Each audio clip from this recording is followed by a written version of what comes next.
तो आइए बच्चों, आज हम समझते हैं एकवचन और बहुवचन संख्याओं को समझना।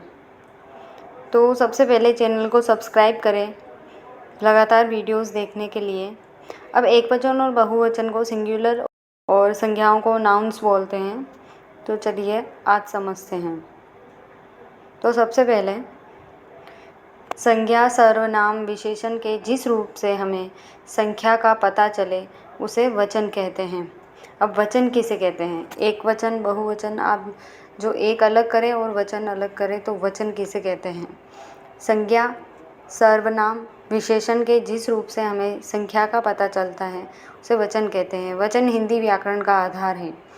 इसे ऐसे भी समझ सकते हैं, संज्ञा के जिस रूप से किसी व्यक्ति वस्तु से अधिक होने का या एक होने का पता चलता है उसे वचन कहते हैं। अब देखो, संज्ञा क्या? कोई भी व्यक्ति है, किसी का नाम है, सर्वनाम उसका सरनेम है, या विशेषण कि उसमें कोई विशेषता है जिस रूप से हमें संख्या का पता चलता है। इन सब जैसे कोई राम के 2 किताबें हैं या राम 2 भाई है, तो इससे हमें संख्या का पता चल रहा है कि एक तो राम है और राम का दूसरा भाई है। तो इस चीज़ को वचन कहते हैं। अब वचन हिंदी व्याकरण का आधार है, इसी से हम वर्ड बनाते हैं। इसे ऐसे भी समझ सकते हैं कि वस्तु के एक या अधिक होने का पता चलता है। एक वचन और बहुवचन। एक वचन मतलब कोई भी एक मात्र एक चीज़ के लिए बात की गई हो।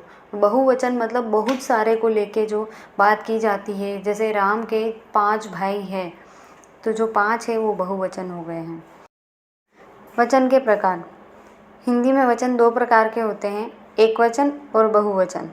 तो संज्ञा के जिस रूप से किसी व्यक्ति, वस्तु, प्राणी, पदार्थ आदि के एक होने का बोध हो या पता चलता है उसे एकवचन कहते हैं। जैसे लड़का, गाय, सिपाही, घोड़ा, बच्चा, कपड़ा, माला, पुस्तक, स्त्री, टोपी, मोर आदि। मतलब किसी भी चीज़ से एक चीज़ का पता चलता है। मतलब जैसे मैं बोलती हूँ कि ये एक लड़का है, तो ये एक है, तो ये हो गया एक वचन। मतलब किसी भी वस्तु, प्राणी, मनुष्य या व्यक्ति, पदार्थ जो एक है उसके लिए एक वचन, जो वर्ड उसको लेकर जो वर्ड बनता है उसे एक वचन कहते हैं। और संज्ञा के जिस रूप से किसी व्यक्ति, वस्तु, प्राणी, पदार्थ आदि के एक से अधिक होने का बोध होता है या पता चलता है उसे बहुवचन कहते हैं। जैसे लड़के, एक लड़के के लिए सिर्फ लड़का ऐसे आगे बताया गया है, लेकिन जब बहुत सारे लड़के हो तो उनको हम बोलते हैं वो लड़के थे। बच्चे, कपड़े, पुस्तकें, स्त्रियाँ, टोपियाँ, बच्चे, कपड़े, पुस्तकें, स्त्रियाँ, टोपियाँ, गाड़ियाँ, ठेले, नदियाँ, तो ये बहुत सारे हो जाते हैं। तो इस प्रकार के वर्ड को या शब्द जो होते हैं उन्हें बहुवचन कहते हैं। तो आइए वचन के उदाहरण देखते हैं। एकवचन और बहुवचन। देखिए, ऊपर की तरफ जो एकवचन लिख रखा है उसमें गमला मतलब एक गमला दर्शाता है ये शब्द। लकड़ी मतलब एक लकड़ी। गाय, कपड़ा, बच्चा, माला मतलब ये सभी एक जो चीज़ है या एक मनुष्य है, सब एक चीज़ शब्द के बारे में, या एक जो वस्तु है या किसी का नाम है या कोई चीज़ है उसको एक होने का दर्शाता है या एक होने का पता चलता है एक वचन में। और बहुवचन में देखिए, गमला का क्या हो गया? गमले। मतलब अब गमला एक नहीं रहा है, बहुत सारे गमले हो गए हैं। बहुवचन में बहुत सारे जो चीज़ें होती हैं या संज्ञा होती है, व्यक्ति होते हैं, उनके लिए बहुवचन का प्रयोग किया जाता है। जबकि एक वचन में एक ही शब्द होता है और एक ही व्यक्ति, संज्ञा होती है या एक ही किसी की विशेषता बतलाता है। जैसे लड़कियां, बहुत सारी लड़कियां, मतलब उनके लिए ये शब्द उपयोग किया जाता है। गायें, कपड़े, बच्चे, मालाएं आदि। तो एक वचन और बहुवचन पहचानने के नियम क्या है वो मैं आपको बताती हूँ। तो आदर के लिए हमेशा बहुवचन प्रयोग होता है। एक वचन व्यक्तिवाचक संज्ञा को ही बहुवचन में प्रयोग कर दिया जाता है। अब क्या होता है, जब भी हम किसी का आदर करते हैं, तू करके या ऐसे बोलते हैं ना अपन, जबकि आदर जब भी हम किसी का आदर करते हैं तो जो एकवचन व्यक्तिवाचक संज्ञा होती है, व्यक्तिवाचक संज्ञा मतलब जैसे किसी इंडिविजुअल या किसी एक इंसान का जो नाम है उसको बहुवचन में लेते हैं हम। जैसे उदाहरण देखो, गुरुजी आज नहीं आएंगे। अब आएंगे बहुवचन में जाता है, गुरुजी आज नहीं आएगा तो वो एक में चला जाता है, एक व्यक्ति के लिए। गुरुजी आज नहीं आएंगे, तो ये जो आएंगे है वो एक बहुवचन संज्ञा आ गया है। एक वचन को ही बहुवचन में डाइवर्ट आएगा की जगह आएंगे उनके आदर के लिए बोला गया है। उसी तरह दूसरा जो उदाहरण है, शिवाजी सच्चे वीर थे। अब जैसे कोई सामान्य मनुष्य होता तो हम क्या बोलते हैं, शिवाजी सच्चा वीर है या था, लेकिन उनको आदर देने के लिए एक वचन की जो संज्ञा है उसे हमने बहुवचन में बदल दिया, वीर थे। अब देखते हैं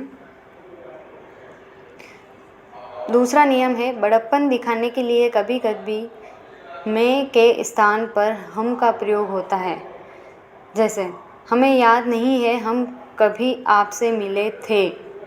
अब इसको हम सामान्य भाषा में अपने से छोटे या जिसका हम मतलब हमारे बराबर के होते हैं, बराबरी के, उनको हम बोलते हैं कि हमें याद नहीं है या मुझे याद नहीं है हम कब मिले थे। लेकिन बड़प्पन दिखाने के लिए हमें याद नहीं है हम कभी आपसे मिले थे, तो आपसे मिले थे, तो ये जो बड़प्पन दिखाने के लिए ऐसा बोला गया है। आज गुरुजी आए तो वह क्रोधित थे, तो इसमें भी देख लो, गुरुजी को बड़प्पन दिखाने के लिए आज गुरुजी आए तो वह क्रोधित थे। प्रधानमंत्री कल हमसे मिलने आएंगे, तो इसमें भी बहुवचन संज्ञा का प्रयोग हुआ है। अब द्रव्यवाचक, भाववाचक और व्यक्तिवाचक सदैव एकवचन रहते हैं। अब जो द्रव्यवाचक संज्ञा, भाववाचक संज्ञा और व्यक्तिवाचक जो सदैव संज्ञा है, व्यक्तिवाचक संज्ञा जो है वो सदैव एकवचन में रहते हैं। जैसे दूध, पानी और तेल, इसमें द्रव्यवाचक दूध में आ गया, नहीं द्रव्यवाचक मतलब दूध, पानी, तेल में आ गया, तो वहाँ तेल गिरा है, तो तेल जो है वो एक वचन में ही आएगा हमेशा। तेले, इसको हम तेले नहीं बोल सकते हैं, तेल नाम नहीं बोल सकते हैं, जो तेल है वो हमेशा एक वचन में आएगा। अब जैसे नाना, नानी, चाचा, चाची, द्रव्यवाचक, काका, काकी, व्यक्तिवाचक संज्ञा हमेशा एक में ही आएगा। किसी का नाम जैसे व्यक्तिवाचक संज्ञा में नहीं मान ले, हम उदाहरण के लिए ये जो रहते हैं संबंध दर्शाने वाले संज्ञा, निकिता को हम या बहुवचन एक समान रहते हैं, ऐसे बहुवचन में नहीं बोल सकते। नाम जो है इनमें हम नाना को हमेशा एक वचन में ही रहेगा, नानू ऐसे नहीं कर सकते हैं कि नाना। अगला नियम वो नाना को ही दर्शाता है, मतलब समाचार एक वचन होगा तो एक वचन में आयु, आशीर्वाद आदि सब बहुवचन में रहते हैं। अब आगे देखते हैं आज के समाचार क्या है। शब्दों को एक वचन से बहुवचन बनाने के लिए या इसका दाम ज़्यादा के स्थान पर ए का प्रयोग किया जाता है, तो ये जो है वो सदैव बहुवचन में ही रहेंगे। अब आज का समाचार क्या है, ऐसा नहीं आएगा। आज के समाचार क्या है, ये बहुवचन में आएगा। इसका दाम ज़्यादा है, तो जो ज़्यादा है उसको हम या दाम को बदल के एक वचन में नहीं देखो। कपड़ा है तो कपड़े हो जाएगा। अब संबंध दर्शाने वाले कमरा संज्ञा पीछे आ रहा है तो एक वचन अगर हम और बहुवचन में बदलेंगे तो कमरे हो जाएंगे। अब जो संबंध दर्शाते हैं, मान लो हम पापा को पापी, अकारांत स्त्रीलिंग नहीं बोल सकते हैं। शब्दों को एक वचन से बहुवचन बनाने के लिए शब्दों में अ के स्थान पर बड़ा ए का प्रयोग किया जाता है। अब देखिए, जो पहला था उसमें अकारांत पुल्लिंग शब्दों को एक वचन से बहुवचन में बदलने के लिए आ के स्थान पर हम जब बहुवचन में बदलते हैं तो ए आ जाता है, जबकि स्त्रीलिंग में अलग होता है, बड़ा ए आता है, अ के स्थान पर बड़ा ए आ जाता है। जैसे इसके उदाहरण देखिए, बात एक वचन है तो उसको बहुवचन में बदलने के लिए बातें, बड़ा ए आ जाता है। देखो रात, रात के पीछे अ आ रहा है, लेकिन इसको अगर प्लूरल में बदलेंगे या बहुवचन में बदलेंगे, तो प्लूरल में बदलेंगे तो रातें हो जाएगा। आँख का आँखें हो जाती है, तो अ से बड़ा ए बन जाता है बहुवचन में। अब अकारांत स्त्रीलिंग शब्दों को एक वचन से बहुवचन बनाने के लिए शब्दों में आ के स्थान पर एम का प्रयोग किया जाता है। अब देखो, जब अकारांत स्त्रीलिंग शब्दों को एक वचन से बहुवचन बनाने के लिए शब्दों में अगर आ रहा हो, कहाँ, एक वचन में, तो उसके स्थान पर एम ए का प्रयोग किया जाता है। जैसे कविता है तो कविता को बहुवचन में हम कविताएं, लता को लताएं, ए का प्रयोग किया जाता है अगर आ के बाद बहुवचन में बदलते हैं तो स्त्रीलिंग शब्द को। जब एक वचन और बहुवचन दोनों में शब्द समान हो, जैसे एक वचन में राजा है तो बहुवचन में भी राजा होगा, राजाएं, राजे, राजू, ऐसा नहीं होगा। अब पिता है तो पिता को पिता ही बोलेंगे, फल है तो फल को फल और पानी को पानी ही बोलेंगे। तो बहुत कुछ शब्द ऐसे भी होते हैं एक वचन और बहुवचन दोनों में शब्द जिनके समान होते हैं, उनको हम चेंज नहीं कर सकते। अब पांचवा नियम है, जब स्त्रीलिंग शब्दों में य के बदले यो आ जाए। अब देखिए, अब एक वचन में गुड़िया, तो एक वचन में या बाद में आता है, किसी भी शब्द के बाद में एक वचन में या बाद में आता है तो उसमें बहुवचन में कन्वर्ट करते टाइम या हो जाता है। जैसे गुड़िया का गुड़ियाँ और चुईया का चुईयाँ, पुड़िया का पुड़ियाँ, ऐसे।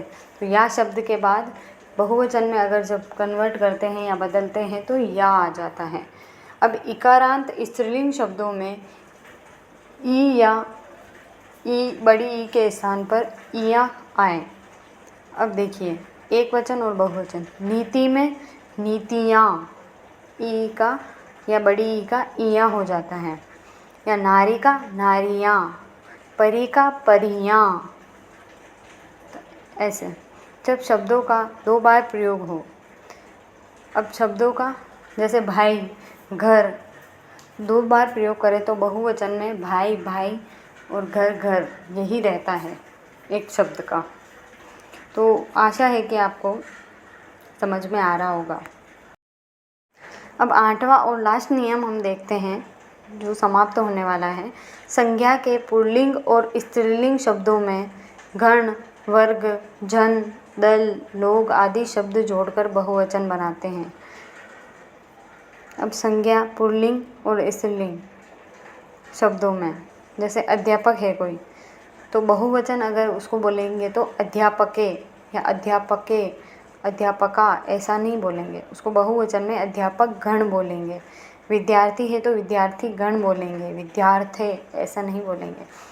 मित्र है तो मित्र वर्ग, एक दल को बताएगा ये। अब बहुत सारे विद्यार्थी है तो विद्यार्थी गण बोलेंगे, बहुत सारे विद्यार्थी ऐसे नहीं बोलेंगे, बहुवचन में विद्यार्थी गण। और गुरु का गुरुजन, गुरे ऐसे नहीं बोलेंगे। बहुवचन में जो शब्द होगा उसमें गण गण, जन, दल, बहुवचन बताने के लिए ये शब्द का प्रयोग करेंगे। तो आप समझ गए होंगे कि एक वचन और बहुवचन में क्या अंतर है।